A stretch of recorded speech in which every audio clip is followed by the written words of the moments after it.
Hey, Kenny. How you doing? All right. Hey, everybody. I'm back at you with another show. We actually got some more guests this week. We actually got the trainer of Sean Porter, Kenny Porter, and actually one of his new fighters, Malik Montgomery. We actually got Percy Crawford here again with us. So, Mr. Kenny. How you doing, Mr. Kenny? Oh, I'm real good. Is this Percy? Good. Yeah, this person. Okay, brother. Where you from? I'm Louisiana, man. I spoke to you before. Okay, good stuff. Yes, sir. How you been, man? Everything good with you? Yes. Everything is great, excellent, and wonderful.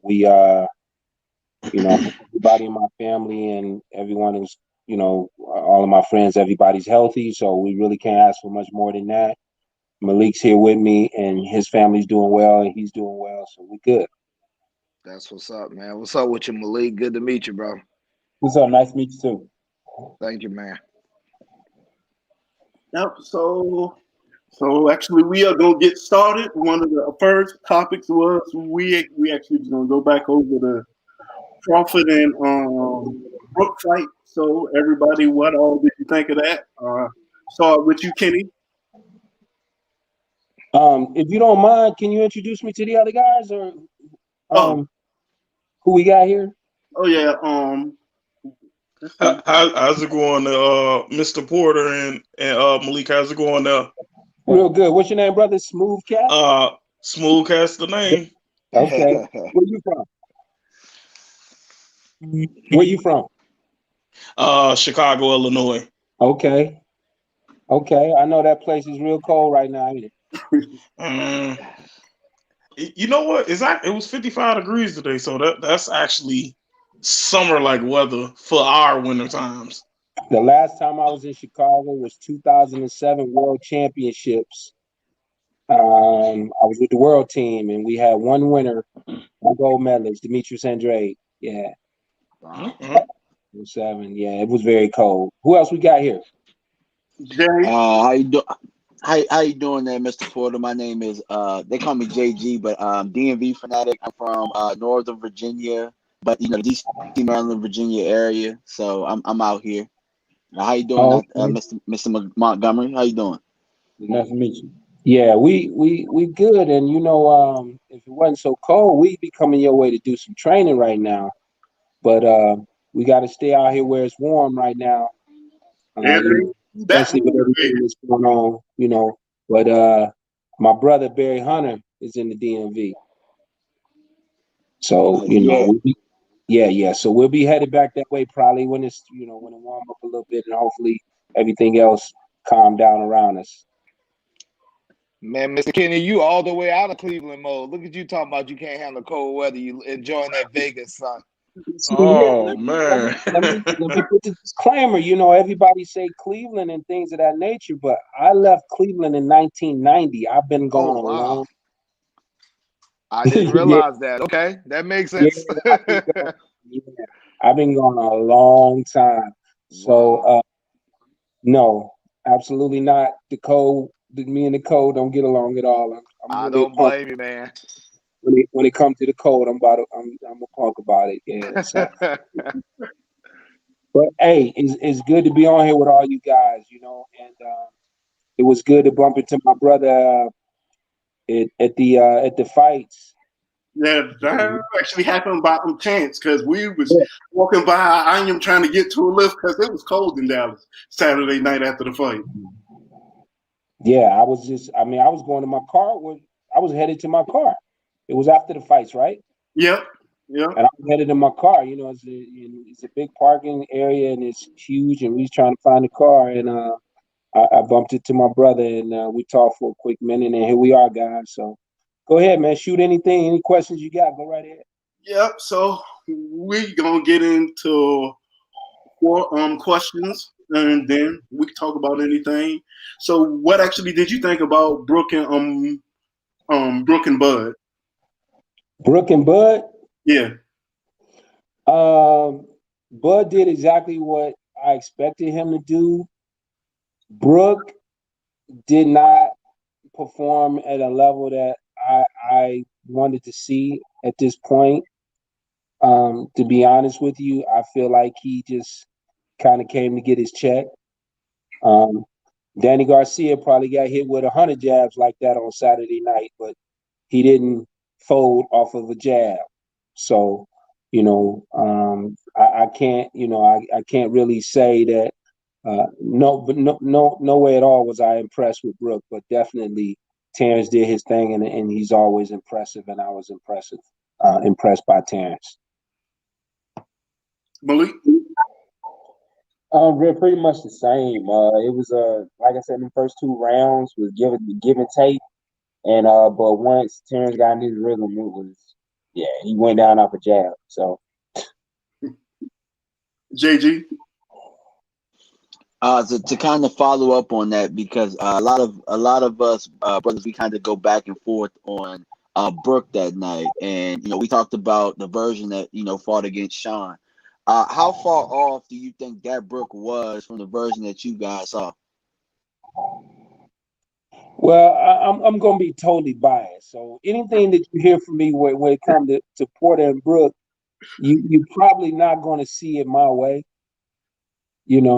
But let me say this to you, and I always try to make things clear, make things concise, make things make sense. I try to make it 1 + 1 = 2. Okay, so what I seen when Brooke fought Terrence Crawford, in comparison to what I seen when Brooke fought Sean, was like night and day. I mean, if you're saying he fell off, yeah, he fell off like the Road Warrior and Wile E. Coyote. After he fell off, the Road Warrior knocked the stone off and landed on top of him. That finished him off. Now, the thing about Porter and Brooke, I don't care what you thought. If you thought he won, if you thought he dominated Sean, if you thought it was a close fight, whatever you thought it was. The only thing I can say to you is this.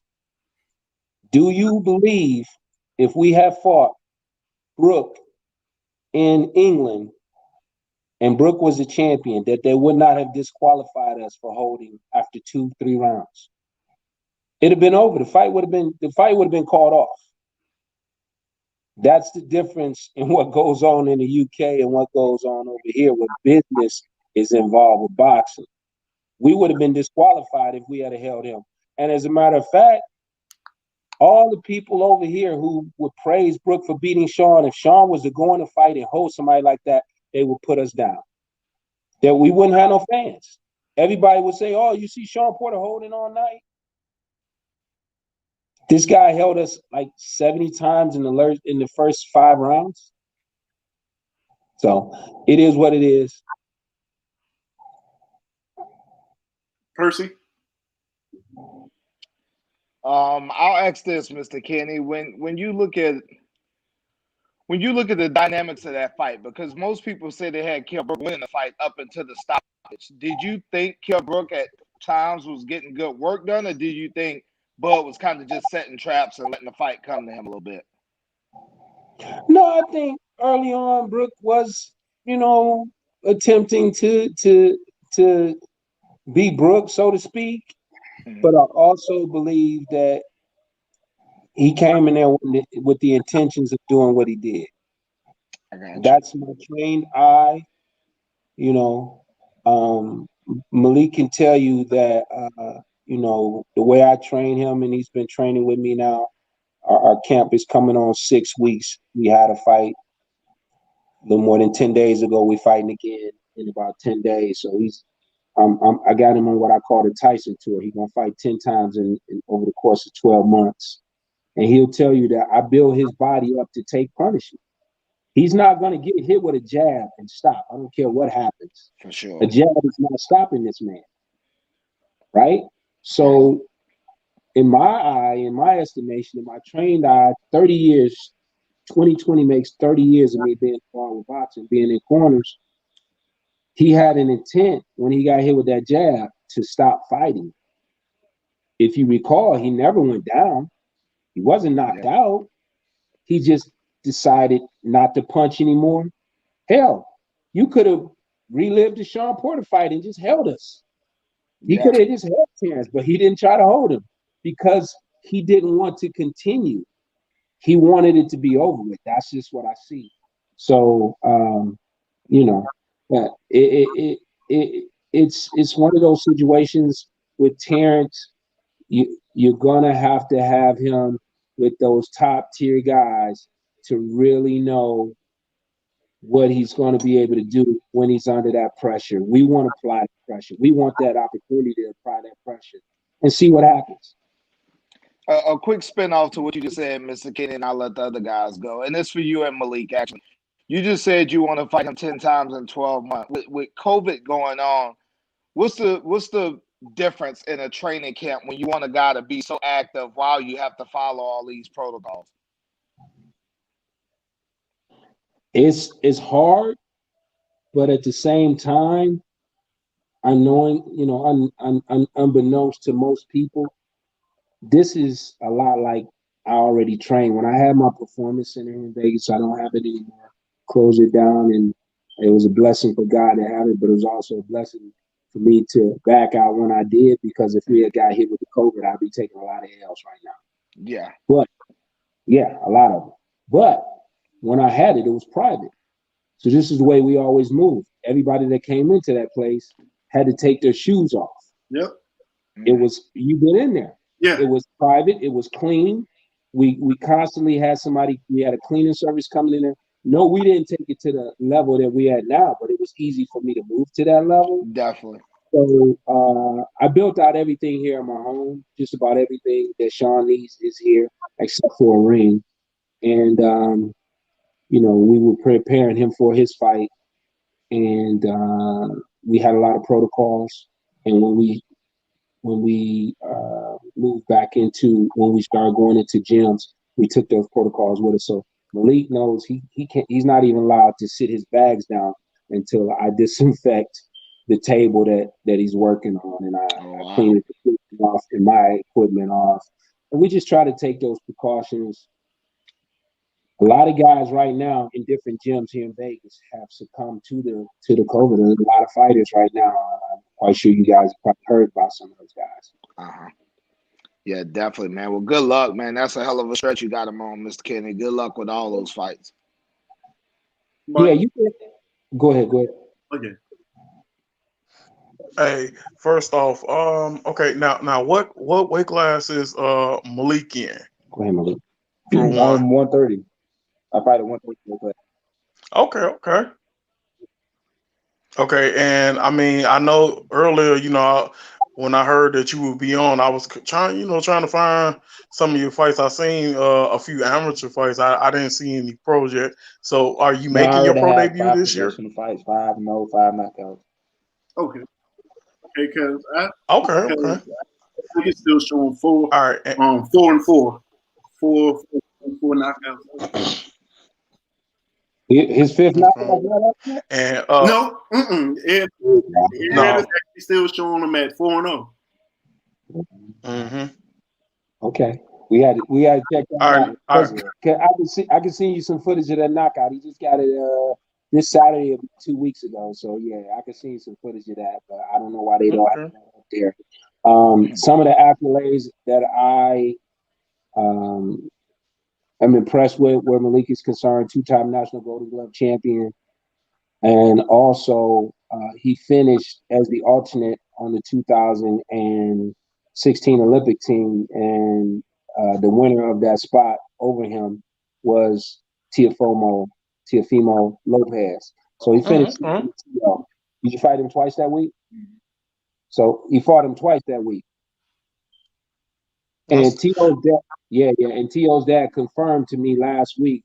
We were doing an interview, and T.O.'s dad confirmed to me that Malik really, really put some heat on his son in the Olympic trials. Yeah, now that's a good thing. Now I kind of want to ask you something, Kenny. Now let's just say if you and Sean y'all preparing for a fight with Bud Crawford, what would you go into the fight telling Sean like how to attack him? What would don't have to give away the whole game plan, but what are some key things you will be looking into to potentially offset what Bud does? Well, be honest with you, you won't have to worry about me giving away the game plan. I don't have it. They don't have a game plan for Bud. You know what I mean? It's going to take us really going to work and studying and trying to create something that we feel can help us be successful, but um, not necessarily to win the fight, but to win the fights within the fight. When the fights break out in the rounds, when different things happen in rounds, win those exchanges and come back to that corner and feel like, okay, we was able to win some of the battles in that round and go back out there and do it again. So I can't tell you what we would do, but I just want the opportunity. And some of the things Sean is very good at.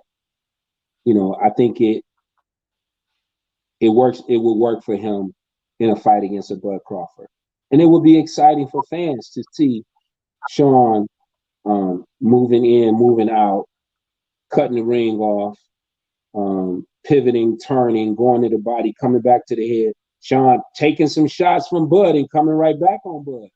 You know what I mean?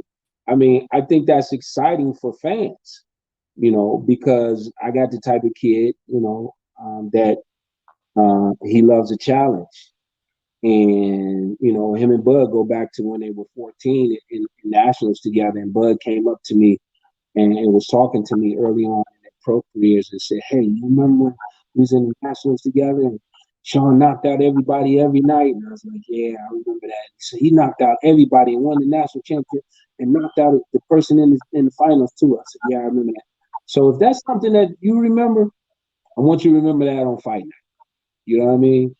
We just want that opportunity. I don't know how we would pull it off, but the beautiful thing about having the type of fighter that I have, the type of young man that I have, is he's not the person that you're going to be able to hit or just shoot a jab at. And those things ain't happening with us. It's a whole lot more coming after you put that jab out there. Then just a lot of these fights, like the fight that we just seen with Errol and Danny. That was a totally different fight from what Sean had with him. And that we want that opportunity again as well. But if you give me an opportunity right now to fight the best fighter in the world, I want him. I have a follow-up question to that, Mr. Porter. So I saw an interview and I thought it was pretty Can you funny hold when you your talked about. Can you hold your question for 1 second? Sure. I got you. Yeah, because I don't want to lose y'all. I need a charger because we about to lose. So in my bedroom. No, I'll go get it. I'm gonna let you guys speak to Malik for a second because it looked like we got Yeah, I'll ask him a question. All Go right, ahead. so what would you say made that partnership with Kenny and you, like what made you say this is a partnership that I want to move with? Mm-hmm. When we first, when we got together, once got into some of the workouts that I was doing, and I actually got to talking with them on a personal level, even outside of boxing, and just how everything just blend together and it really just fits. It fits with my style of fighting, and it just fit with everything we got going on as far as what I'm trying to do with my career. He got the same views as I have as far as moving forward with it and how we should move forward, from here on, and it just clicked. Both of us. What is your Okay, now okay? What is your peak weight you actually would want to move up to? Would you want to stay at 130, or do you want to say, all right, maybe in 3 years, 35, a couple after that, 40? Maybe 40. Yeah, maybe 40 would be my peak weight. But as of right now, I'm worried about fighting at 130 and racking up titles at 130. Okay, now I'm gonna ask you now what type of what type of style boxer do you call yourself? Are you more boxer puncher, swarmer? Actually, bear with us. Just give us a second. We're trying to hook up this charger. Okay.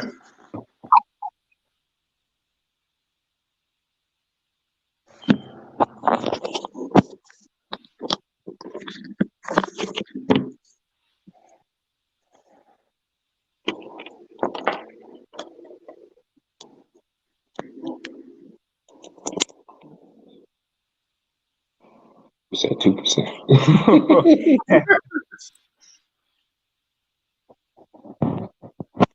Yeah. Now, what was the question? Oh, he Okay. oh,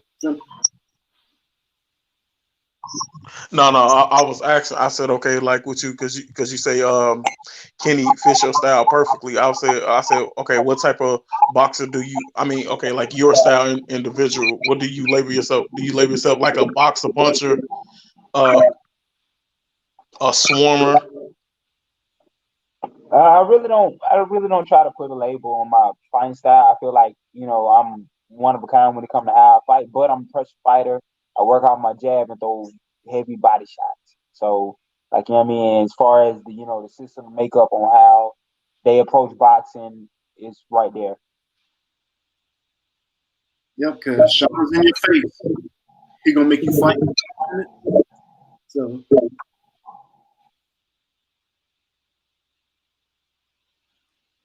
um, so you were fighting again in 10 days, Yeah.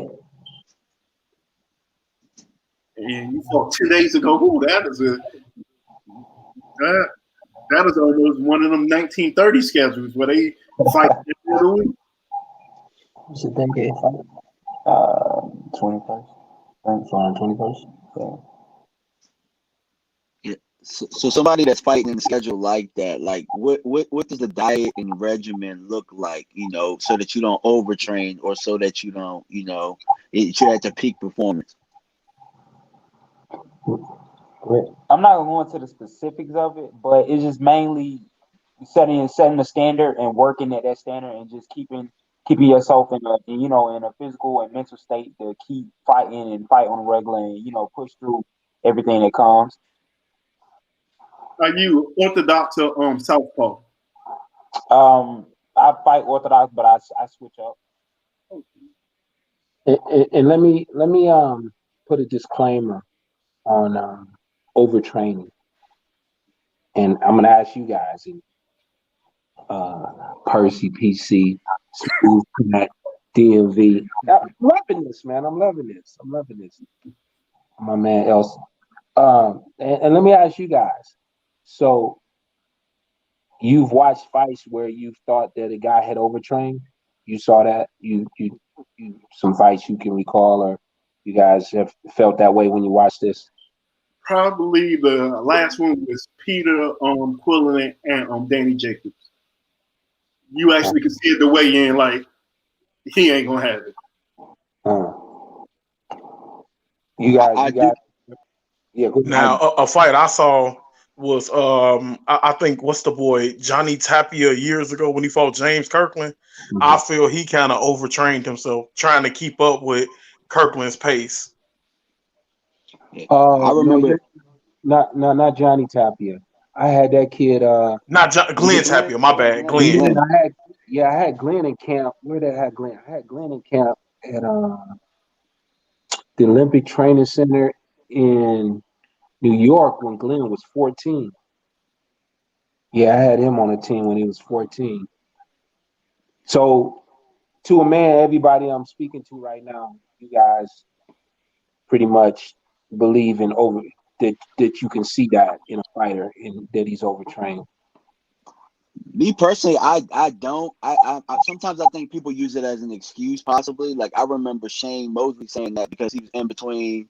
He was supposed to fight Andre Berto, but then it got held off for a while, and he ended up fighting Floyd. So he was training for such a long time, and he talked about that. That's where the stamina issues came from. I personally don't know. That's kind of why I was asking the question to be more informed. Well, this is just my personal, but at the same time, personal belief is also my professional opinion of being a trainer. There's no such thing as overtraining. I'm going to talk to you guys right now, and anything that you do on a daily basis, and I'm not even talking about work. Let's just talk about you were in a house and you were moving some furniture from one room to another, or rearranging some furniture, right? If you're moving your furniture and your back starts to bother you, or it starts to tweak and you feel some pain, are you going to continue to move that furniture and then finish that and go to somebody else's house and help them move their furniture around? You're not going to do that, right? So common sense is going to say to you, if you're hitting a bag, or if you're sparring, you're hitting a bag and you don't have to pop on the punches. If you're sparring and you're not looking lively in sparring, common sense is going to say to you, hey, my body needs some rest. Common sense should say to your trainer, hey, let's back off the bag today. Let's just jump some rope. I don't like the way you're looking right now. You're looking a little sluggish. Are you getting enough rest? Let's check your weight. How's the weight? Are you trying to lose too much weight too fast? What's going on? So these things that people call overtraining, I call it an excuse. It's just something that it's a thing that was created in boxing, and boxing is all about opinions. Unlike football, basketball, and baseball, we shoot a hoop, it goes in, we see the score come up. Quarterback throws a touchdown, wide receiver catches it, score goes up. You hit the baseball, it goes out the park, we got the home run, score goes up. Boxing, it's an opinion. End of the round, I look over at the red corner, I look over at the blue corner, which guy I want to give 10 to, which guy I want to give 9 to. It's my opinion who I give that to. Is your opinion on did you overtrain, right? It's an opinion. These things are created in boxing, and I'll agree with DMV. It's an excuse. If you're training with me and your back is starting to hurt, or your arms are too fatigued, or you're not as fast as you normally are, my trained eye is going to say, you know what? We don't need to spar today. Let's take a couple of days off from sparring. Let's get some recovery. I take Malik once a week to get a massage. He's never, not one time, asked me for a massage. But I take him because it's necessary with the workload that I have and the expectations that I have for him. So another thing that's created in boxing, and these things are created, and social media also does the same thing. It just blows this stuff up. Another thing that's created in boxing is, people think that you can hit the bag, hit the speed bag, do a little sparring, and now you're a boxer. You're a professional boxer. No, you're not. You just a guy that's watching Facebook or putting it on Facebook. I'll call them Facebook fighters. You're just a guy that's on the IG. I call them Instagremlins. You're just you're just a YouTube guy. That's it. You can't really do this in real life. We can all talk about this. I can talk about this right now. We can all talk about this, right? But the reality of the situation is not all of us can do this, right? We can't actually perform at that high level that people are willing to pay for. So with him, the workload and what I've done with him and the conditioning that I got him into right now, when I brought him in, and anytime you guys want to jump in or whatever, please throw your hand up because I'll get to talking. So I don't want to take over here, but I brought him in and we worked for 3 weeks. And I told him, I said, this is a mini camp because this is not enough time for me to get you in the type of condition that I want you to be in. I said, but you're going to go home for 1 week. You're going to keep working. You're going to come back for 3 more weeks and you're going to fight again. That's going to give us 1 full camp. Then you'll be in the type of shape that I need you to be in to perform at the level that I need you to perform at. This kid's a 4-round fighter, but he went 12 rounds the other day, right? So now what am I going to do once he wins this next fight? Yes, I'm predicting a win, and he looks spectacular. I predict that as well. He's going to go home. He's going to be home for the Christmas holiday, and he's going to be home for the New Year, and then he's going to come back. But he's going to continue with his training. I train him here. He's going to go home, whether he really wants to or not. He's going to train here. Why? Because he's a fighter. That's what they do. They ain't going to train here. He's going to train here. But if he trains right here, for most of that time, he can take Christmas off, he can take New Year's off. If he trains right here, he's going to maintain, and he's not going to overtrain. He's just going to maintain his conditioning and his weight. And then when he comes back, I'm going to crank it up back to here. So when people see Sean and they see the things he does in the ring, and they say, man, that kid's still throwing punches like that in the 12th round, like he was throwing like that in the first round. It's the way we train, the way we prepare mentally, physically, nutritionally, spiritually, emotionally. We need balance all across the board. And those are things. Wow, shit. Oh. Sorry, guys. Damn. Somebody just texted me and someone died. Yeah. So yeah. That just came across my screen. You guys know Tiny Lister, Debo? Yeah. Oh, Yeah. I was Yeah. with him about a month. So wow. yeah, somebody just said, he said you was just talking about him and he died. Damn. Oh yeah. So sorry that came across and I couldn't just hold that with me. It just came across like that and it just hit me. People shouldn't text that. They should call you on the phone and say, hey, what you doing?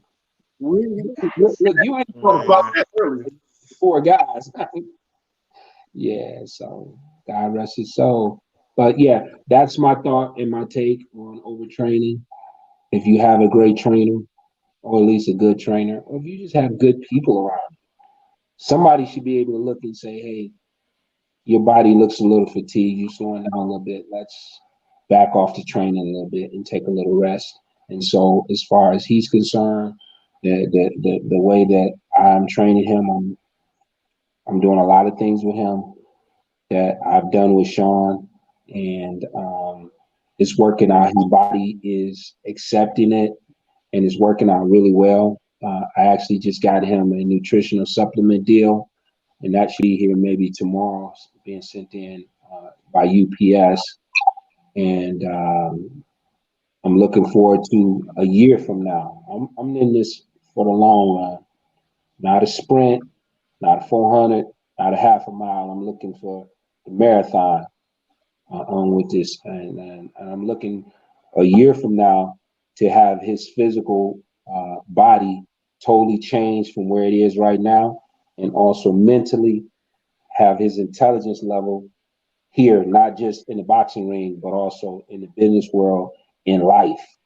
And that's why he's able to sit right here with me at my table, in my home, in my house, because he's that type of individual that is worthy of this. And I'm looking forward to, getting him to that level where everybody is now saying, hey, this guy is one of the top guys in boxing. So we're gonna jump to the next topic.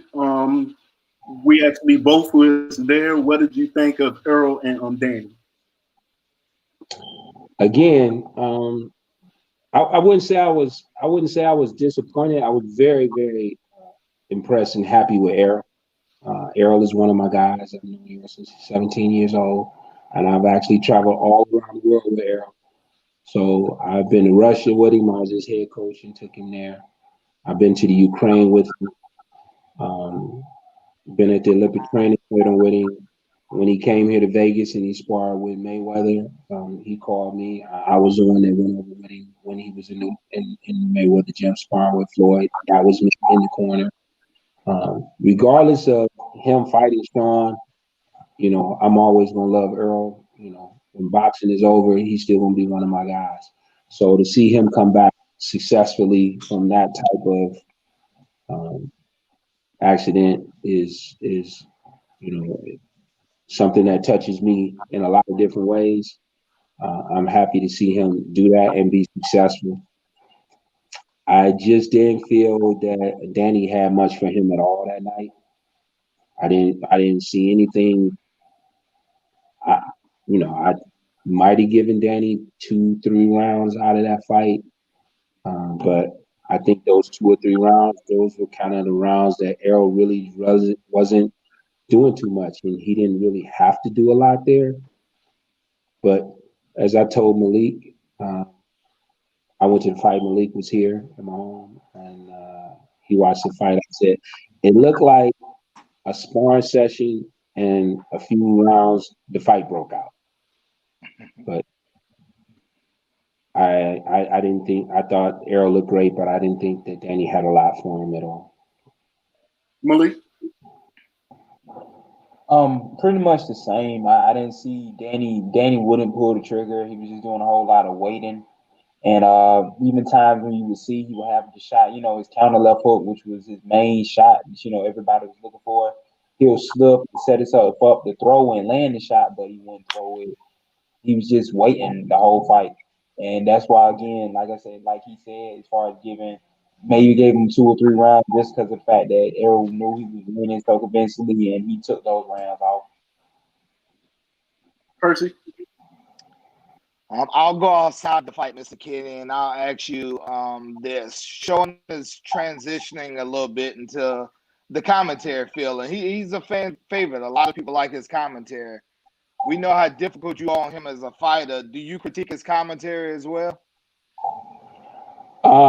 You say he's transitioning. I sent Sean to communication school in 2006 when he graduated from high school. Wow. And yeah. This is not something we just started doing. He has put some time into that, and he had to pull out of it to go to Argentina for USA Boxing and a lot of other international competitions that they had. And so I said to them, listen, I paid this money for this kid to go to school here. And, if you want him to come down there, you guys going to have to put him in school. You're going to have to do something. So what they did was we had him taking communication classes in Colorado Springs as well. And then every time they would go to another country, participate in any type of open workouts, if it was any time that they needed someone to speak, they would always use Sean first. And it got to the point they were calling me saying, we need Sean to speak because we don't want the other guys to offend these countries. They might say something like that. So I don't critique his commentary in the truest sense. Like I spoke to him the other day, and I said, and just from a standpoint of, hey, there's a couple things I saw. Let's talk about it. And he said, oh yeah, that'd be cool. We haven't talked about it yet, but okay. But that's kind of how it goes. It's never me. Oh man, you know what I saw? I heard, oh, Sean, I saw this or that. I mean, I did say something about his shoes. I'm like, dude, I could never wear no red shoes like that. He's like, yeah, I'm doing stuff that other people want to do, outside of the box. And see, here's sometimes what people miss as well. He got a little silly side about him, and at the same time, he wants to bring some entertainment to it. He wants people to have something to talk about, and so that happened another time when they were at the Dallas Cowboys Stadium. He dressed up in all green and had that green hat on. He was looking like a leprechaun, So, but to the truest sense, no, I haven't critiqued him. I have said some things like, "Hey, man, I saw a couple things. I want to talk to you about." And he said, "Oh yeah, that'd be cool." He said to me that he does not like to watch himself, so he would much rather have people speak to him and critique. So, if you guys are available one day, I'd like to get Sean on Zoom, just like this, and turn it over to you guys. You already have y'all little notes. Like, listen, Sean, Dad said that, no. The manager said that, yeah, the manager said that We we never could, do that. we could talk to you a little bit about this. And that would be great because it's all about improving. It's all about getting better. And you guys may see something other than the shoes that you think that somebody might want to improve on, other than the shoes. So and by the way, he has his own clothing line. We have our own clothing line, and we tailor suits to athletes who have muscular builds or big bodies, can't fit regular clothes. So we tailor the clothes to the athletes. So those shoes that he was wearing actually are his own design. He didn't physically make it, but he gave the designer what he wanted. And if you guys didn't see it, he actually has his name in the shoes. Oh It's wow. yeah. They're red bottoms and it actually has his name in it. So, and That's another big funny business. thing, did you guys catch him on NBC? No. He works for NBC now as well. Okay. Okay, so y'all don't know that? No. No. Yeah, Listen. we locked in a deal with NBC, and NBC started a boxing series. It comes on is every Thursday night. Comes on every Thursday night on NBC. It's called Ring City. It's a shameless plug for Sean. Huh? It's called Ring City, and he's the lead analyst on Ring City with Bob Pappas. Bob Pappas, I think it is, and he does that every Thursday. So this past week, Thursday, he was in LA shooting with them. Did the fights on Thursday night. Red eyed over to Dallas. Did the fight Saturday. Got 2 checks. 2 weeks prior to that, did the same thing. Got 2 checks, getting paid without getting punched. Man, Can't, Oh, can't knock dang. that hustle. JG. Yeah, I'm gonna ask a question because you guys are locking in deals, and like for my profession, like I'm a contract specialist for like a defense contractor. So I've always wondered in sports like how these deals get done. Like, you guys sign term sheets, or like could you kind of speak to that, like the business side? Because everybody's always talking about other side of the street, but nobody ever talks about how deals get done. So can you kind of elaborate on that? I can't give you any details, but to be like vague or vast or just an overall situation, um, it could be a situation, and I'm not going to use Malik. I'm just saying any boxer. It could be a situation where the boxer is looking for management. He needs someone to manage his career, and he may need a manager that could also help finance the things that he needs to propel his career to get him to that world championship level. So that contract may Say consist. Lou. I'm sorry. Oh, I actually think he told Yeah. somebody in the background. Okay. So that contract may consist of a stipend, to help pay for some of his expenses. It may also pay for training expenses. It may also pay for travel expenses. And due to what we have, the Muhammad Ali Act, contracts can only be at a 4-year period of time. You can't extend beyond that unless both parties come to the table and decide to go. But initially signing a contract, that's your legal in the state of Nevada, 4 years. You know, there can be extensions, but initially signing a contract, you can't sign. It's illegal to sign a guy for 6 years or 8 years or 10 years or anything crazy like that. There may be a bonus for the guy to sign the contract, and that might be the incentive that the manager is giving to sway the boxer or the individual to come to him to allow him to manage the contract, manage the career. There may be things like certain purse minimums, and also there may be certain amount of fights per year. So that manager has to guarantee in writing that he gives the fighter so many fights a year, and also he have to guarantee that the purses would be at least this amount or better every time the fighter fights. Those are some of the, just overall things that you may see in a boxer's contract. Generally speaking, most of the time, trainers don't have contracts. Trainers usually are in a situation where they're getting a percentage of the purse, and or they're working on an hourly basis or for a period of 4-6 weeks of a training camp, and they get paid for that. But trainers don't generally have a contract. So some guys get kind of left when, some trainers get left when the boxers get to certain levels.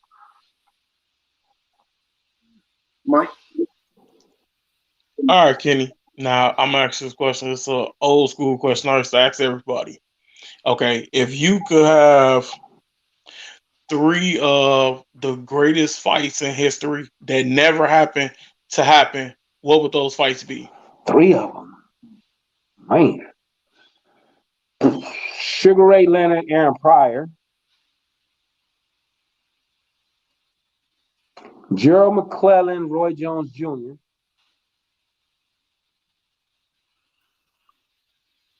Riddick Bowe, Lennox Lewis. I don't even know how I pulled that off. I don't even know how I pulled that off. All good ones. Those were the fights you would watch? Yeah, absolutely. Yeah, absolutely. Pay-per-view. Yes. Mm-hmm. Yeah. Sign me up. All right, same question for you, Malik. Ooh, he took the cake with that one. God, I can't think of anything. I didn't draw a blank. You even took them. Yeah, them was some good matches. Yeah, I'm drawing a blank. Hey, I'm gonna say one that I always thought would be an all-time great fight. Prime Mike Tyson versus David Tua. Yeah. That was an explosion right there. That'd be an explosion. I used to say Mike Tyson, I gotta be a Bucci. I would have loved that scene. Ooh, that would have been Mike brutal. Tyson. Yes. Who said that? Who said that one? Percy. Oh man, yeah, yeah. Yeah, the president was something to deal with, man. He was a punching machine. I could have been wrong, because my eyes back then were different than the eyes I have now. If that makes any sense, just getting older. But I thought I could have beat everybody. I'm with you, man. I thought he could have beat everybody. I thought he could have been the world champion. Period. Yes, bad boy. It's so crazy, Mr. Kenny. We basically based that on the Chris Bird and the Tua fights, but they were so impressive. You can make that kind of assertion. He was that impressive in those 2 fights. Chris Bird and who else? David Tua. Oh yeah. Woo! Yeah, him and Tua broke the CompuBox punch stat numbers, if I'm not mistaken, in that fight. Say that again. Him and David Tua broke the punch stat number on CompuBox, if I'm not mistaken, in that I fight. remember something like that as well. Yes. I do remember something like that. Yeah, man. Is he out? Did he ever get out? I think he did get out. He was real heavy though, and I know he was trying to get a fight, but he had to go through some evaluations that I don't think he passed mentally. He was messed up, man. Wow. Yeah. What a talent that got wasted, man, and on so many different levels. And of course, I wasn't in the courtroom. I wasn't privy to any personal information that happened with him. But just from way on the outside looking in, I was like, man, somebody, you've seen different high level, high profile promoters, a Don King or certain people that I work with. Now I ain't saying no names. Mhm. You know, the guy needed some help, and somebody could have helped him. You know what I mean? Yes. Somebody should have Yes. helped him to get out of those situations. Because if I'm not mistaken, I think he went to court without a lawyer. I think so. It was a wild scenario. I think it was He something was like trying to speak for himself. he ended up defending himself, and he just Kind wasn't of like mentally. Adrian Broner. Yes. No, see, because my friends Percy be sending me money and Smooth Cat, he be my man over there in the DMV, first of all, they be helping me out all the time. Yeah, that don't end well too many times, Mr. Kenny.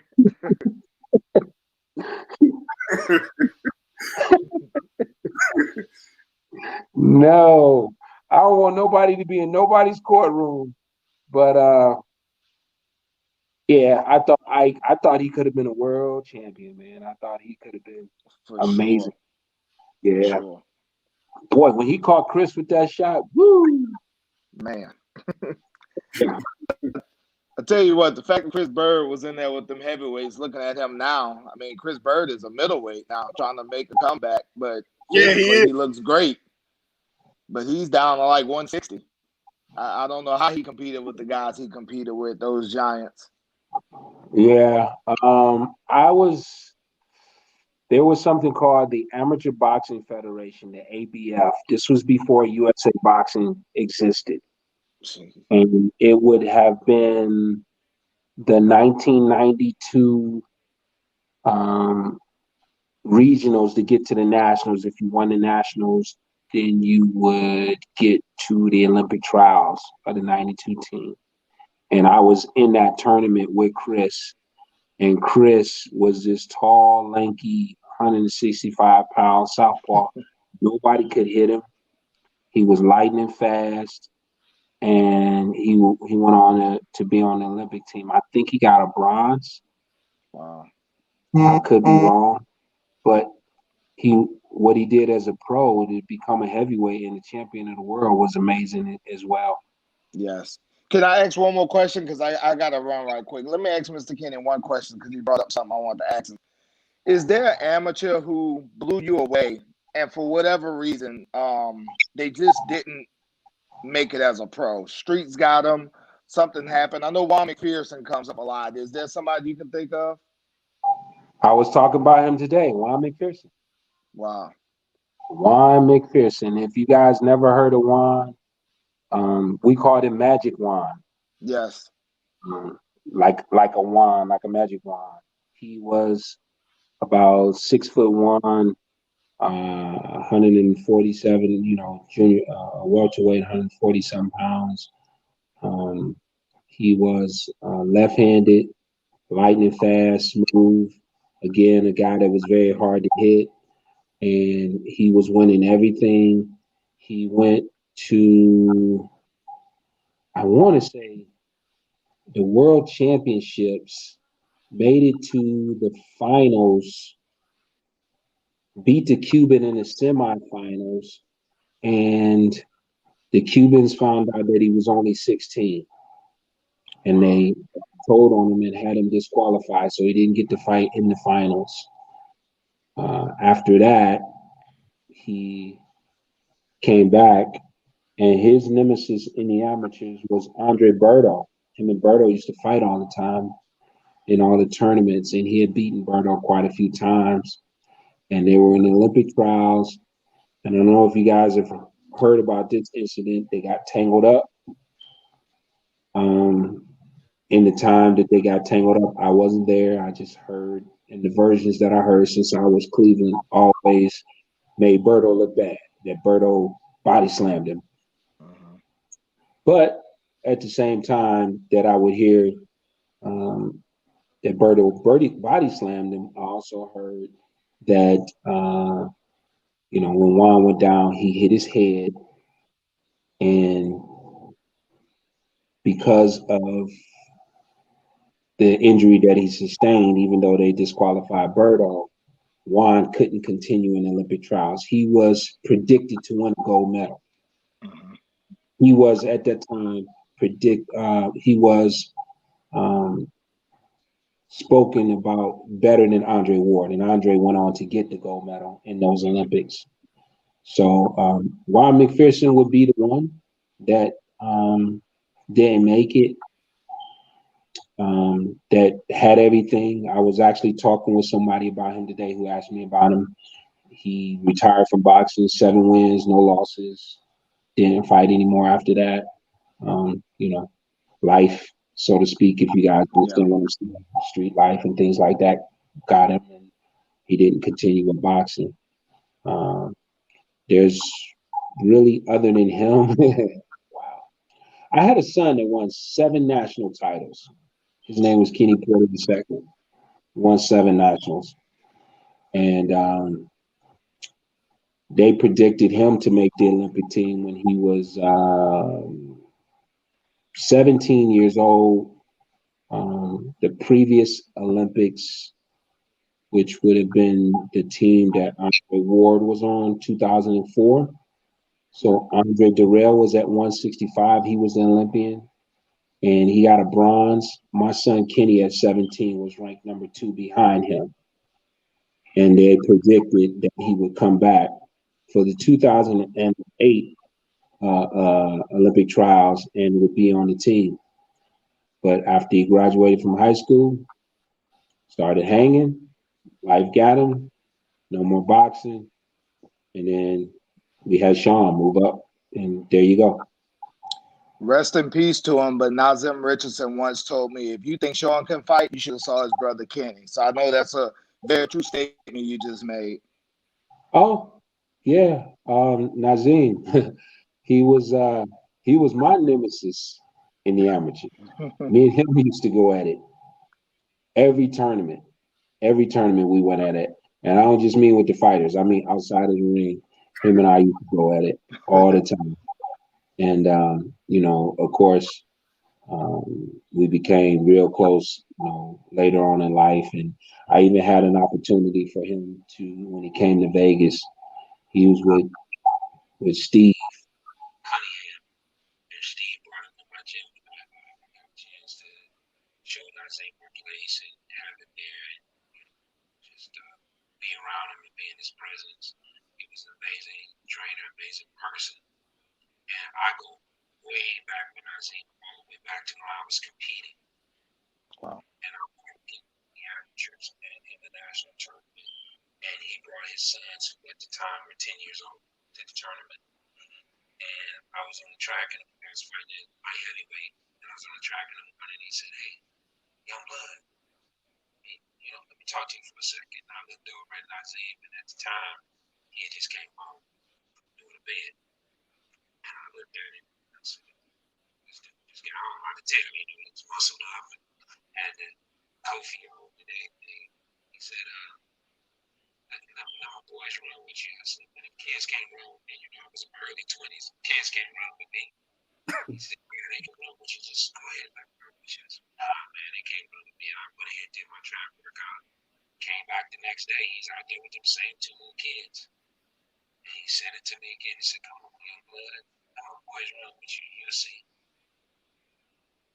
Took a breath, and I was like, "Okay, come on." They came out there, and 2 little boys down there ran me off the track. Wow. Over his sons, Tiger and Raquel. Later on, to win, probably combined, they probably won 20 national championships. And both of them were in the Olympic trials. And one was on the Olympic team. It would have been the same team for 2004. Wow. Man, that's awesome. Mr. Kenny, I appreciate.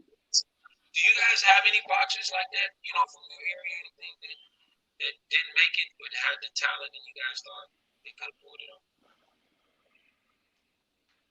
Not around here. Um, I can't think of anyone off the top of my head. you you I remember the one cat. His name was Juan something. I want to say Juan Velez or something like that from Chicago. He was a real good amateur. I think it was like a two-time champion. He got killed. Is what happened to him. Yeah, DMV, I know you got somebody from out that way. but Yeah, we're actually both from there. I'm trying to think. Yeah, for the most part, the guys who are really good out here kind of, they kind of get showcased because it's kind of rare for somebody who are out in the DMV really to make it. So when they do, they really do. Like I remember, like when I went to Howard U, Lamont and his brothers used to run down there all the time. So Yep, because Um, Gary made it. Gary and all his brothers. mhm. There was a guy I met, because we've been going out there. Sean and I've been going out to the train, getting away from the comfort of home. And there was a guy I met out there, Darren Coley. Derek Coley, yeah. Y'all know that name, Darren I Coley? Yeah. remember Derek Coley. I've heard of that name before. Yeah, man. I met him, just a really nice guy. Just because I met him and talked to him a little bit, I decided to go look him up, man. Found out he fought Oscar De La Hoya. Mm-hmm. And I watched the fight a little bit, and he was competing with Oscar. He was a very good boxer, but just a lot of times you might run into that guy, and Oscar was that guy at one time that nobody could beat. So. Yeah. Mr. Kenny, I appreciate it. I got to run, fellas. Malik, good luck to you, my man. I look forward to talking to you again soon, Mr. Kenny. Good luck, brother. Do your thing. Definitely, you guys, if you have any, time that y'all want to reach out and y'all got a platform, anything that you want me on, anything like that, please reach out. Tell my man, get in touch with me. I'm accessible. I'm a regular old dude, man. Yep. A regular person. So I appreciate you, Percy. It's good to see you again, brother, and all of you guys. Thank you. Thank you, sir. I appreciate it, man. Y'all have a good one, fellas. All right. All right. Kenny. take it easy now. Kenny. Okay. So one of my next questions is, what do you have? What actually would you like to see Sean do next? Because he is technically the mandatory for the WBC, which is Errol Spence. He is technically the mandatory for the WBO with Bud Crawford. You actually kind of answered one of my questions earlier when you was talking about Errol, because I actually kind of wanted to know y'all relationship soured during that promotion, because it actually seemed like the tensions was high during the press conferences and even post press conference wise. And I heard Sean say when he was talking to Akeda Doe, he actually would prefer to fight Bud next. Yeah, Bud would be my preference as well. Before the Bud conversation began, running it back where Earl was at, where it should have been, what should be happening for boxing, what should be happening for the fans. That type of fight that y'all saw that night at the Staples Center is the type of fight that y'all need to see. The 13th round. You know what I mean? Everybody needs to see that. But, that's not the way boxing works, and that's not the way it has played itself out. Now, On a lot of pound for pound lists, Terrence is pound for pound the best boxer in the world. If not, one of the top guys. For us to be in that position that Sean is in, for him to be in that position is a blessing. We are humble, we're appreciative, and we really would like to go to negotiation table and get that done with Terrence and make that fight. I've read some different things, and I understand from Terrence's point of view. Why would you want to take on this guy that's coming in there like that? Everybody knows how Sean's coming in. He ain't coming in there to be nice. Not coming in there to be your friend. Why would you want to take that on and take that chance on losing a fight? And you got an unblemished record. You haven't lost, right? I get that. On the Errol Spence behalf, it's just like jumping out of a plane. When you land on the ground and you make it, you're like, oh shit, I made it. I ain't never going up there again. So that's what it is when Errol fought Sean. You can say what he want to say, but when you land on that ground, you're like, take this parachute, man, take this stuff off of me. I'm done. I am never jumping again. The plane was perfectly good. There was nothing wrong with it. I don't know why y'all made me jump. But so Bud would be number one. And then, of course, the Errol Spence rematch is number two. And, I think that would solidify him in people's eyes, people's minds, if we're able to pull that off, and I believe he can. I know Bud hasn't fought anybody like Sean, and it's going to cause him a lot of problems. Of course, Bud's going to cause us a lot of problems. And we may not have all the answers to Bud's problems that he causes us. But the beautiful thing about it is he's got a trainer and a manager that's going to give him 1,000% to make sure that we don't have the answer. We're going to come back with some questions for you to answer as well. So I would love to have that opportunity. And to go back and digress about your question about Errol, yeah, there were some things that were said during the build up to the fight. That happens all the time. The things that were said during the build up of the fight were just part of what you deal with, part of the things that you do, part of the things that get said. I seen some silly little things like, we didn't like each other, or I didn't even work with him, but I showed Malik just the other day. I showed Malik a picture of me and Errol 9 years ago in Russia together, and I was with him at the World Championships. And again, like I said before, and for that matter, he's come to Vegas to our church, and he's played basketball with us at the church with Sean. So we, all of this happens in a build up to a fight, but no, there's no negativity beyond that. It's just part of the build up to the fight. And building up to another fight, there'll be some more things that be said. It's kind of hard for me to believe that those things would get said between Terrence and Sean, because Sean's not that type of person, and Terrence isn't that type of person. And they actually do text each other. They text each other over the weekend, and they actually are friends as well. So it's just part of boxing and the things that we deal with. But yeah, those are that. That would be my preference. And as far as Errol's concerned, I love Errol. So I know his mom, I know his dad. As a matter of fact, Errol's mom has a Sean Porter T-shirt. When Sean was in the amateurs, Errol's mom used to come down to whatever ring Sean was fighting in and come down there and sit there and watch. But it's crazy how life goes around and comes back around, and we have to fight each other. Jay, you got any?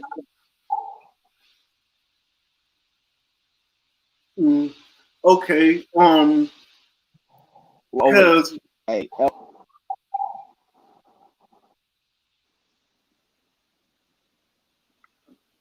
you see me? yeah, your mic going in and out. Okay, what about now? Okay, yeah, you good. The mic sound nice. Check one. Yeah. So I got a question because you brought up, y'all talked about Bud a little bit earlier, and I know I seen the interview where you said Bud might be one of your favorite fighters, and it was a fun interview because you touched on what happened when y'all knuckled up in the back alley, and these guys on here didn't know anything about that, but can you kind of tell us like what you saw in Bud in that back alley that that none of us really know about? You know. Bud is a real one. Bud is a real one. That is the stuff. That's how legends are made. You know, that's how legends are made. I've never heard Bud expound on this. I've never heard him speak about it. You ever heard this story? I've never heard him speak about this to anything at all. And let me put a disclaimer on it, Bud. If you hear me talking about this, it's with nothing but respect and love. Bud was cutting up. He was cutting up in a tournament. When I say cutting up, you know, it wasn't like he wasn't in the ring or nothing like that. He was in the crowd or walking through, and he was just being, you know, a tough guy, so to speak. And you know, I was one of the coaches, and I said, "Hey, man, you know, you need to hold that down. Stop, you know, stop with that, you know, kind of stuff." And we used to take international trips. Bud would be on the team, and he would be getting into fights outside of the ring with the other countries. And we'd be like, "Dude, you can't do that over here. You know, we can't have no international incidents. You can't do that. You can't be doing that kind of stuff." So you look up in the stands and this dude's getting ready to fight, and you're like, who is it? Who is it? You know, let's go break it up. You know, we got to break it up. You know, hope that it's not none of our Americans, but up here getting it on with a Team USA member. And we're in a hostile environment, you know, from other countries. So he was just, you know, a hot dude when it came to, you know, if you rubbed in the wrong way or disrespecting, he gonna let you know. So that kind of carried over to when I would see him in tournaments. And we was at the Olympic Training Center, and it was a national tournament.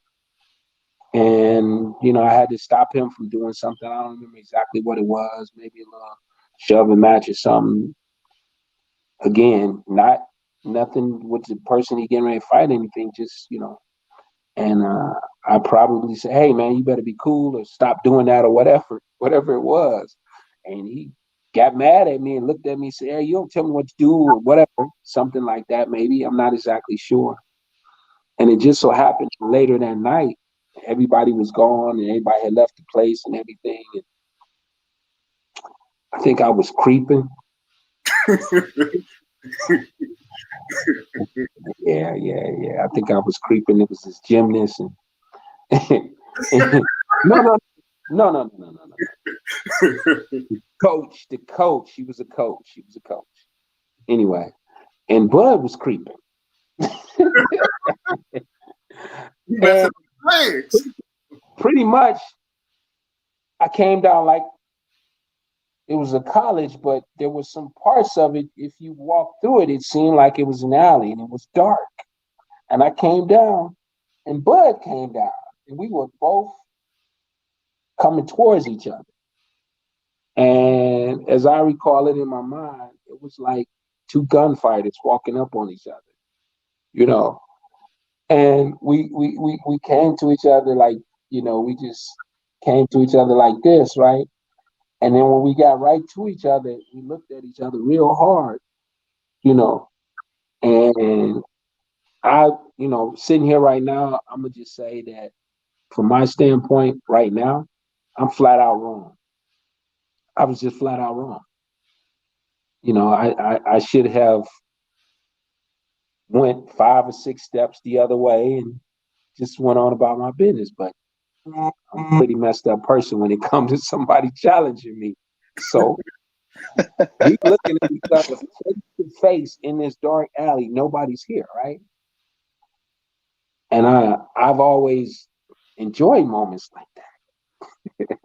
I look forward to situations like that. I don't have to get paid. I do it for free. And I'm looking at dude, and then that's when I realized he ain't backing down. He ain't blinking. He ain't cracking. He ain't flinching. Nothing. And he looking at me just like this. Oh, you know. And we was looking at each other, right here like this, face to face, and then we just kind of circled each other a little bit to continue on where we going.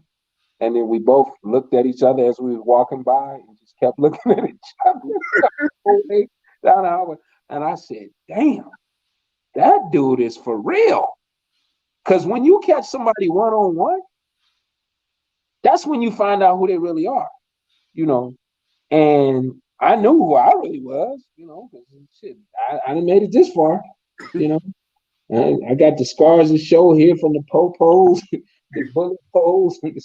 I got all of that. And I know, you know, it's only by the grace of God. But this kid was staring me right in my face. He was not budging, not backing down. So, yeah, that would be a hell of a fight. That would be an exciting fight. It would be a historical fight. It's the thing, like I said, that situation right there. Um, that is the legend of Bud. That dude is for real. He is 1,000% for real. Got nothing but ice cold water running through his veins, you know. And he you know, I love to watch him fight. I love what he does in the ring. Uh, he should have been, you know, he was a champion in the amateurs, but he should have been like an Olympian. But you know, the politics and different things that we deal with in boxing didn't work out that way for him. We deal with that stuff a lot, but you know, the stuff he's doing now, I'm not surprised at. And yeah, I just want that opportunity. I want that chance. Will you? Because actually being the mandatory for both of them, are you willing to go to try to enforce the mandatory? Because it is plenty of reports going out. Yeah, Bob Barum doesn't think the quarter fight is worth anything. Well, you know, of course, people gonna downplay it and say things like that because you know they don't want to have to take that fight. You know, but the truth of the matter is, you know, when we fought Errol at the Staples Center, it basically sold out. And you know, if anyone thinks that the top level guys, if you're a champion and you're fighting a top level guy, people aren't paying to see it, you're wrong. Why are you in the business? Because if that's the case, then you're never going to fight. If you're going to say, I'm not fighting that guy or this guy because nobody's going to pay to see it. Well, who are you fighting then? You're going to have to fight somebody, and somebody's coming to watch you fight. So if that's the case, take on this challenge, whether you like it or you don't like it. And if it's pushing for us to push to get a mandatory done, absolutely we'll push for that. Because Sean's at that point in his career. You know, he's at that point in his career where just a couple guys out there, you know, that he needs to fight and he needs to win those fights. And then, you know, he can move on with the next phase of his life. All right, Kenny, I'm gonna ask you a question. Now, for you, for your perspective of yourself, what fight in particular do you think you were at your best? Never thought about it. I don't really take myself too serious where that part of it is concerned, but I can tell you about like a particular situation that may have happened that I can recall, and it may not have been something that anyone else noticed or anything like that. It was the Andre Berto fight, and it's just a situation. It's not necessarily me doing any serious X and O's in this particular fight, but the Andre Berto fight. You know, we get another myth about boxing is headbutts. There's an incidental clash of heads that happens and someone may get cut. But when you're talking about a headbutt, this is the motion for a headbutt. So in the Andre Berto fight, Sean is cut here and he's cut here. And the question I would ask you is, who actually is going to butt somebody with their eye? Nobody's going to do that. Nobody wants that. Nobody wants. So he's cut here and he's cut here. And if you go back and take a look at any pictures from the fight, you'll see Berto, palm of his head is in Sean's eye. So actually, the person who was using the head was this guy, right? So he's cut both eyes, and in the corner, I'm keeping him calm and keeping his mind off the eyes, and they're open. I mean, he's bleeding all over the place. And so my cut man is a tremendous guy out of the DMV area, Hal Chernoff. He's over there in Maryland, and he's doing an amazing job. Always does. And a lot of people don't know this kind of thing when the fight is going on and there's anything that's happening during the fight. My cut man and a great cut man should be watching to see if there's any abrasions going on during the round. So what my guy does is he'll say, Kenny, I see something on Sean's right eye. And I'm like, okay, keep an eye on it. Right. And I'm studying the fight and giving instructions to Sean during the fight. And then he'll say, okay, when he gets over here, I'm going in. And he may go in before me and go right to work on that eye. It may not be cut. It may just be a small red mark, but he goes to work on it, you know. And so what's happening in this particular fight is we're split here and here. And there's just blood coming down his entire face. And my cut man is doing an amazing job to keep it together. But Berto's a tough fighter. The eyes are cut. And, you know, maybe Berto's, you know, at this point starts to land something. It could happen. He starts to land something that worsens the eyes. So I believe it was the 9th round. I gave Sean some instructions, and Hal Chernoff worked on the eyes. And then I got ready to leave the ring. I went through the ropes. I stepped down off the ropes, and then maybe got to the second step. And then I just thought to myself, damn, his eyes are messed up right now. This is bad. And I'm, you know, I don't want to see this shit anymore. So that's exactly what I was thinking. I turned back around. He's already facing Berto. I said, hey. And he looks at me. I said, wait, right now, dude, get him out of here. Let's go home. Right now, get him out of here. And that's when he went to him, started throwing shots, and just didn't stop until the referee came in and shut it down. So that may not be the most technical thing that I've ever done, but that's something that stands out in my mind because he was at risk with his eyes cut like that to be injured really bad. And the way the night ended, Berto goes to the hospital for some internal, you know, from punches he took. Sean goes to the hospital to get his eyes stitched up. They are sitting right next to each other in the hospital rooms, curtains separating them. I'm in the room with Sean. Berto's dad is in the room with him. So one of the comment asks, would you be willing to take because with a purse bid, the champion gets 60-40. Would you be willing to take that deal in a purse bid to say like the Bud fight? In the Bud fight? Yeah. To be politically correct right here between you and I gotta say no. Okay. I gotta say no. You wouldn't respect it if I said yes. And not that you respect me, but you know that if I got to go to the negotiation table, they're going to be pulling that up saying, hey, you already said you would take this. No, we would not. Okay. Make it what it's supposed to be. Fight for your legacy. Beat us. Get your money. Move on to the next guy if that's what you can do. But if you cannot, and we're able to pull it off, take your L. You got to take your W's with your L. We have.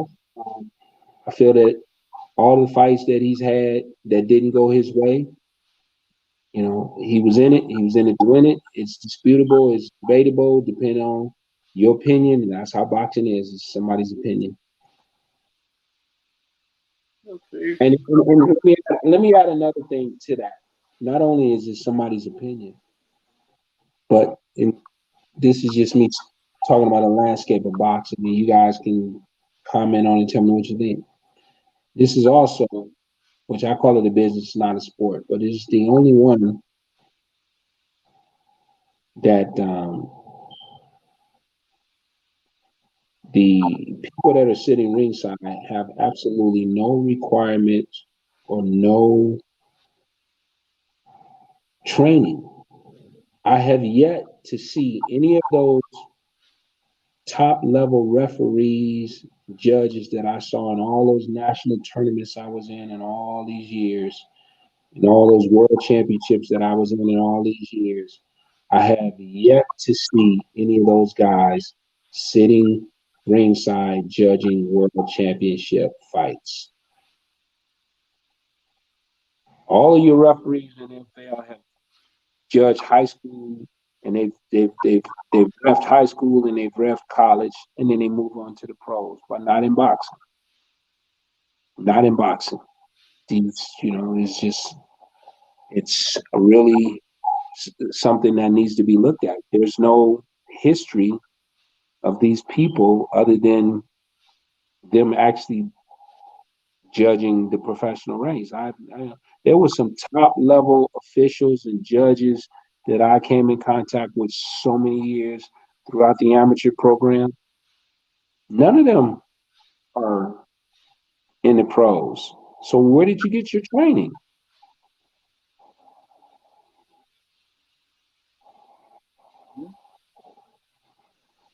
Good point. We also heard too, some of the people who are checking the gloves and checking the wraps and stuff that actually it's also that stuff don't really get no training like that too. So can you kind of confirm that that's true? Because we heard that from Breadman. Breadman told us that the last time. Well, I have been to different what do they call these things? I can't think of the word what they actually call it. What, like seminars like that? It could have been the trainer where actually trainers are there getting information, and it can be judges receiving information on how to judge, and it could be referees receiving information on how to ref from some of the top level refs and judges in boxing. So I've actually been to a few of those myself just to see these guys at work and see what kind of training they're getting and what they receive.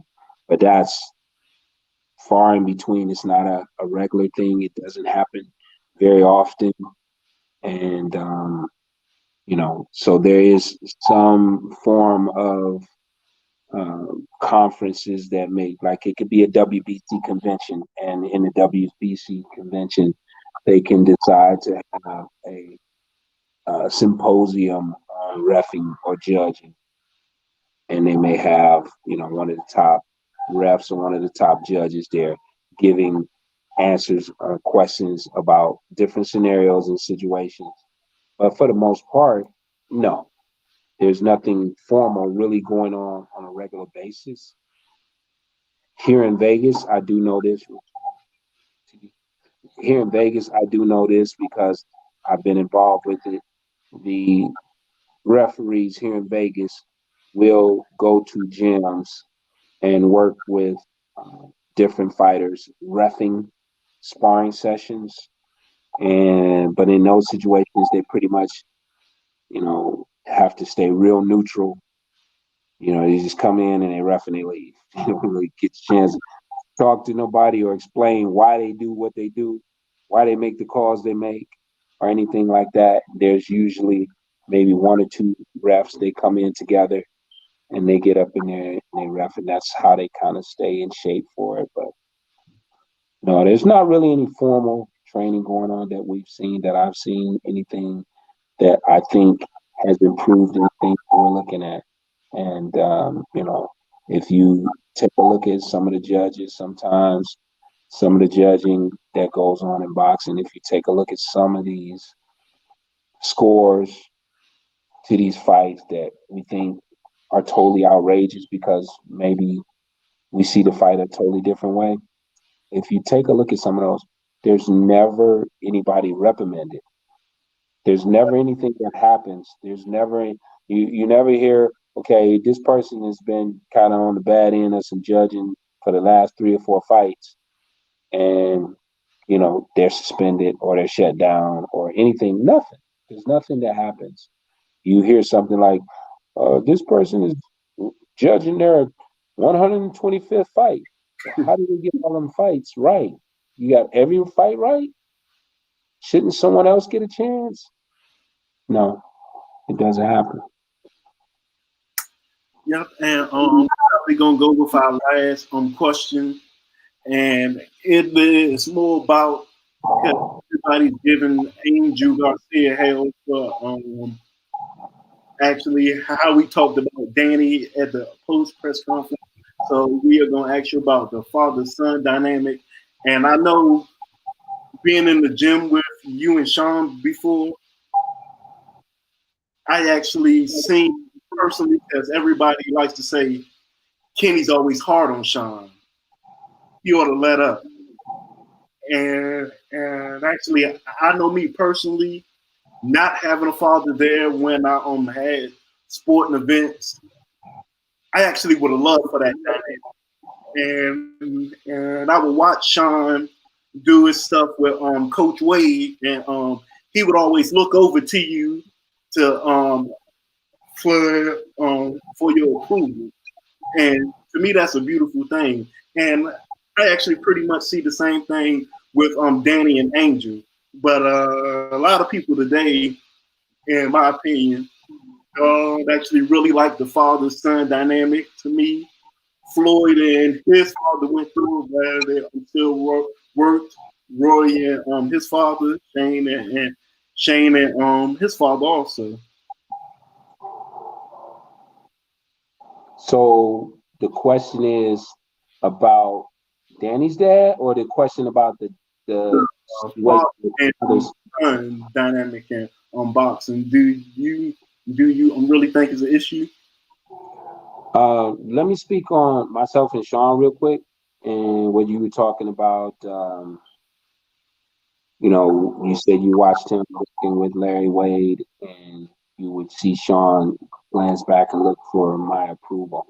I've always been Sean's strength conditioning coach his entire life, throughout boxing. Also football, and I coached him in football for years as well. So his natural tendency is to me to see, what I think of this or what I think of that. And Larry actually told me this week that he saw, today is Thursday, Tuesday, he saw Sean looking at me working with Malik, and he said Sean was being jealous. He could see it in his eyes. He said he could see it in Sean's eyes. Sean was jealous that I was working with Malik. And he said he could tell that Sean was jealous. He said, so he went over to Sean and he said, hey, why don't we come over here and work on this or work on that? He said, no, I'm going in the ring with my dad. So from that standpoint, him and I, he lived with me for 28 years of his life. And for anybody that said, I was too hard on him or I needed to lighten up, when he moved out, he bought a house. He bought a house a half a mile away from here. Right? Last year, he bought another house. If I open this window right here, you can see it. He lives across the street from me. So if it was any point in time that I was too hard on this kid, he must have really enjoyed something that was going on between us, because he not only bought a house a half a mile away, but now he's bought one right across the street. I can get to his house in 2 minutes. I pass his house every day to get to my house. He comes over my house with his sons, and I go around and walking my dogs to see him as well. As far as fathers and sons training, I can get. Sometimes it works, and sometimes it don't. But I think that's happening with most trainers. It's just not as profound, or it's not as big a story when, say, for example, which, nobody in particular, but I'll just use a name. Say, for example, J-Rock changes his trainer. It doesn't make the top headlines over and over again. But if Sean changes his trainer, it's going to be everywhere. It's going to be everywhere leading up to the fight. It's going to be everywhere on fight night. That's going to be the question. It's not going to be who you're fighting and things of that nature, or the strategy of the fight. It's going to be like, what is it? What is this fight going to be like with them not working together on this particular fight? So I think it's exaggerated more when it comes to fathers and sons. Boxers change trainers all the time, but if you change from your father, it'll be a real big storyline behind that. I can never criticize. I don't criticize trainers. Can't do it. I'll give an opinion about certain things, but not necessarily what that coach did in particular. That's not my thing. Can't do that. And as far as fathers and sons are concerned, I'm going to always be the cheerleader for that. I'm going to always jump up and down for them. Teofimo and his dad, love it. Demetrius Andrade and his dad, uh, Danny and his dad. As close as you want to possibly be to a fighter is to have a relationship that is like a father and a son. That's the closest you can get to the fighter. That's the relationship we look for. It just so happens that in my particular situation, that is my son. So I'm going to always cheer for them, root for them. You guys have sons, I'm going to always cheer for you and root for you. You have daughters, I'm going to cheer for you and root for you because you're a father. I can never criticize a father because I'm too busy over here trying to make sure that I take care of my own to ever leave them alone to go over there and criticize another man about what he does with his. So I'm 1,000% behind the fathers and sons. Anyone that spends the time with their children in sport, spends the time with their children in academics, spend the time with their children just at home watching TV. That's a blessing. I didn't have that. Grew up without it. Never knew it. Never had it. Not one day in my life. So I'm thankful. I'm humble. I'm appreciative. The best job I ever had was being a father, not being a trainer, not being a manager, not being involved with boxing. The best job I've ever had was being a father.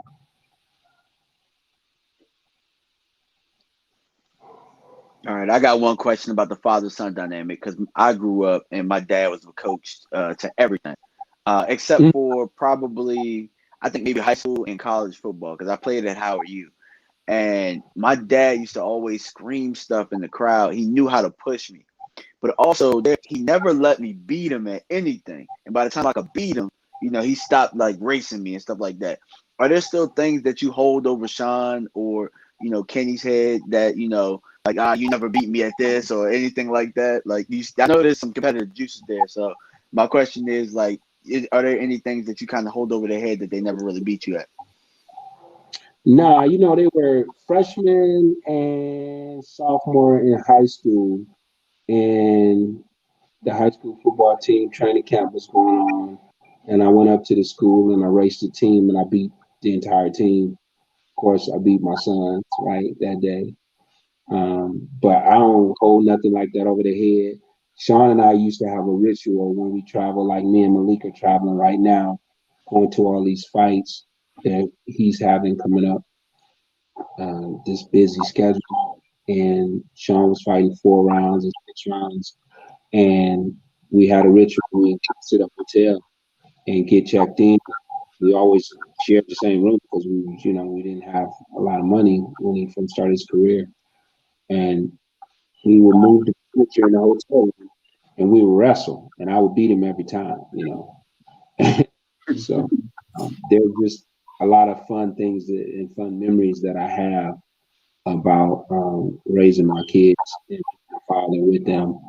And Sean is now a father, and he's living that way. And he said to me, um, I father different than you. I find myself sounding like you a lot. I chose not to coach my boys when they got to high school. I was offered a job, but I chose not to because I felt that all the fans and all the people in the stands were going to blame it on me because I was going to give my boy the ball all the time. Yeah, I mean, I knew that was what it was going to be. And so this high school that they played at, they gave him the ball all the time, but it wasn't me. And so most of the time when they gave him the ball all the time, if they didn't win the game, you would hear the people in the crowd saying, they give him the ball all the time. And he make all the tackles too. He needs some help. But I don't think they would have said he needs some help if I was a coach. They would probably say, you need to get rid of his dad. So there's something crazy about that, man, when people won't support a father and son when there's so many kids out here that don't have a father in their life. But then you have people talking bad about a father and a son. But there's so many kids out here that don't have one. I was one of those kids. Me too. And so you played football, basketball? Are we talking to him or me? Yeah, I actually did football and wrestling. I'm talking about DMV. I played football throughout my life. I was a football, baseball, basketball guy. So my dad coached me in baseball and football. So college, I played football. Okay. Yeah. I mean, I applaud you for that, brother, and for your father being there. But I didn't have it, so now watching, and I asked Sean. I said, what are you gonna have your boys doing? He said, I don't know yet. I said, have them do everything, and then let them make choices. And that's what I did with Sean. He played football, basketball, ran track and field. Of course, he boxed. And people sometimes think, oh, he used to play football and he went over to boxing. No, he had already had probably he had been boxing probably 4 years before he played his first football game. So he started boxing at 4. He had his first sparring session in 1992 when he was 4 years old. And by the time he had his first amateur fight at 8, he still hadn't played in a football game yet.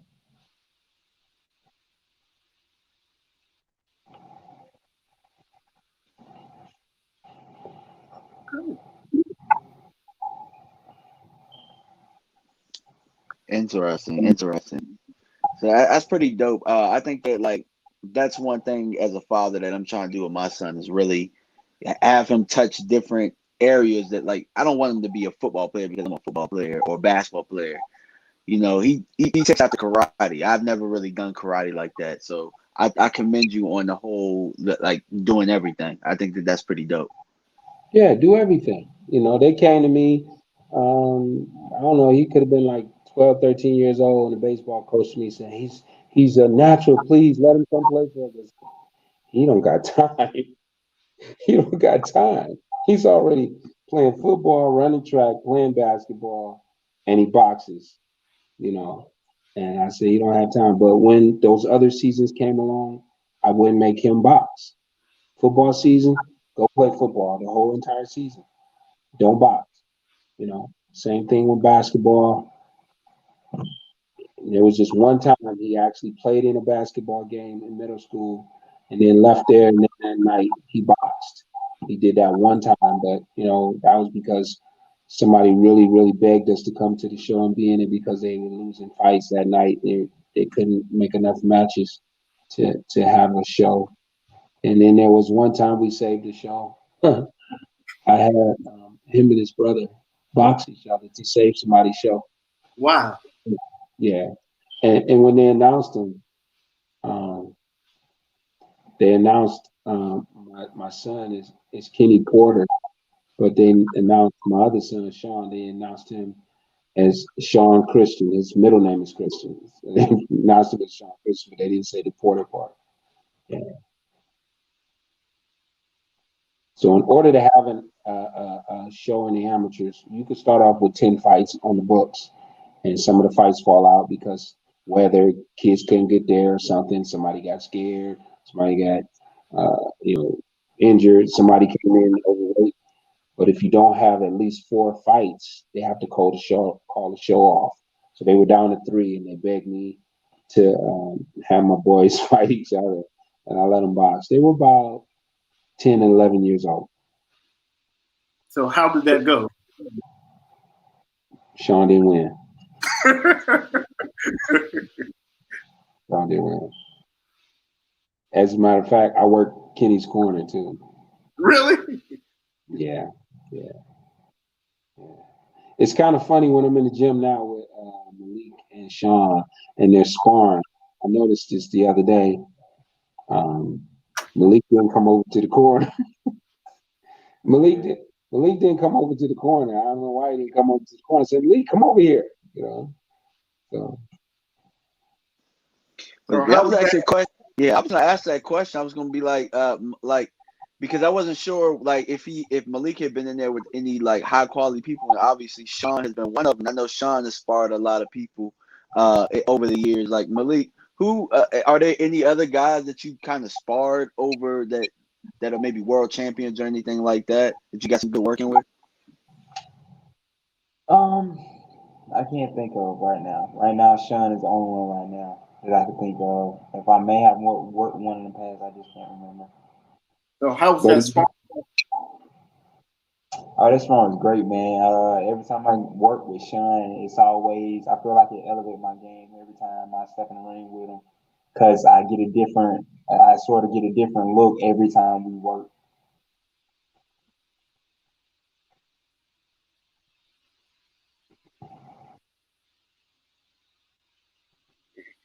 Is it anybody out there you would want to fight at 130? Because I know, because I know you in the early development stage now, but isn't anybody in 2 to 3 years you like, yeah, line them up.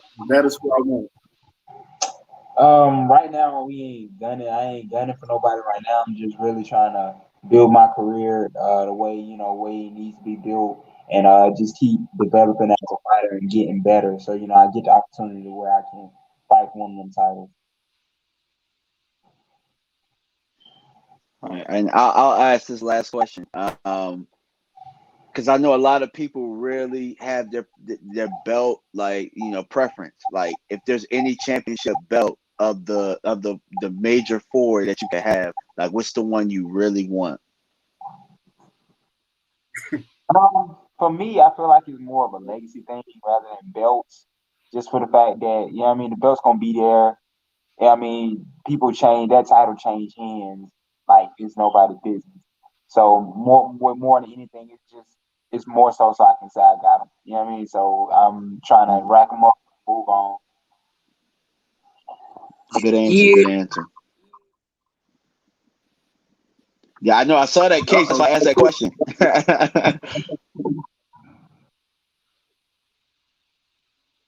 It's the green one.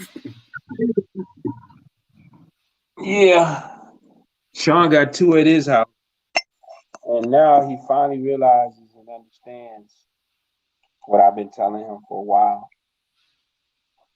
At this point, and I know for Malik, he wants a championship belt, so he won't really understand it either. But it's not about the belts; it's about the business. None of those belts, they cost a lot of money, them sanctioning fees, but none of them belts are going to take care of his family. None of them belts are going to feed him or feed the family, anything like that. So It's about the business, and it's about being smart in the business and not just getting to the money, but getting to the money and stand with the money. So those are some of the goals that I have for Malik. It's not just, we've had conversations, and I believe he wants to move to Vegas, and some of the conversations were, moving to Vegas and getting an apartment. And my reply to that is, yeah, that'd be nice, living here, but how about we buy a house? How about we own some property, have some equity, invest in yourself, because this boxing thing is not going to last forever. So those are some of the things that I want to see him do with himself, and that to me is worth just a little bit more than a belt.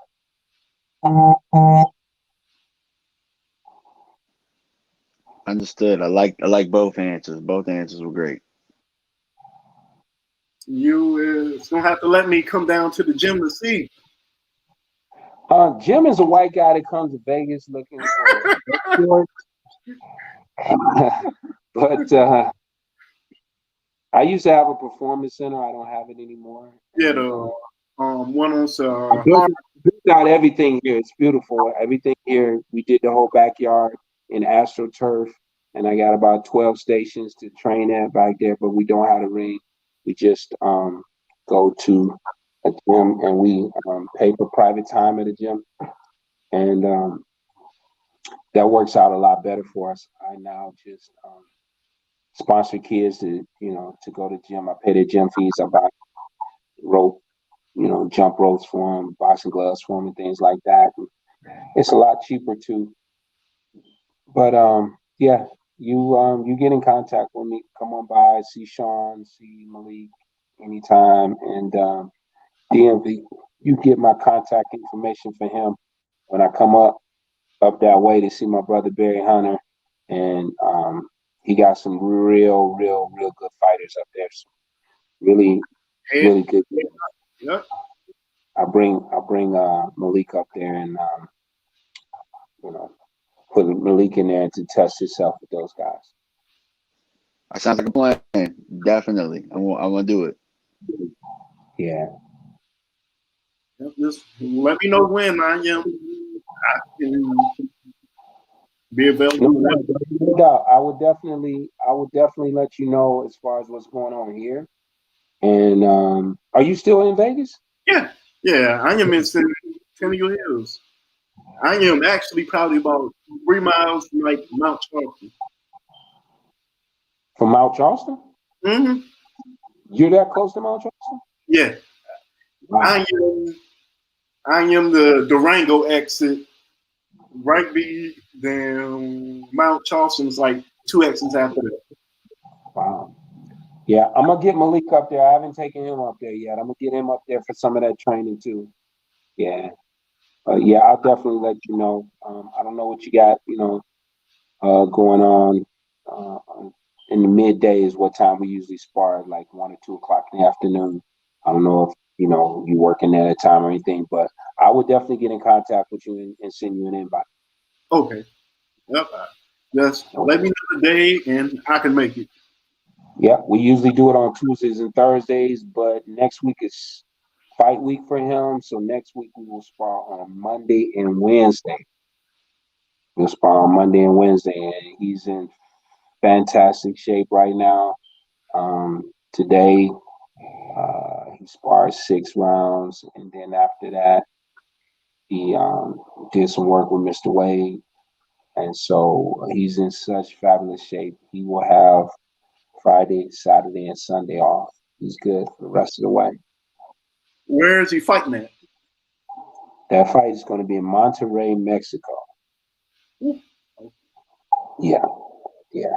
We may take a few fights over there, just to get him moving like he needs to move, because he's been out for a while, and we both feel that now is the time to get himself in position to get on TV. So we want to get a few fights and then get on TV, which that's right around the corner. 2021, he'll make his debut on television early probably spring of 21. You actually want to put on Showtime? Well, I work with PBC, so it can be either or. It can be a Fox or it can be a Showbox deal. But also, Sean is on NBC, so we have an opportunity there as well. The preference is Any other place out there? I am there. yeah, it's not a preference as far as network is concerned. It's just the opportunity. He just needs the opportunity.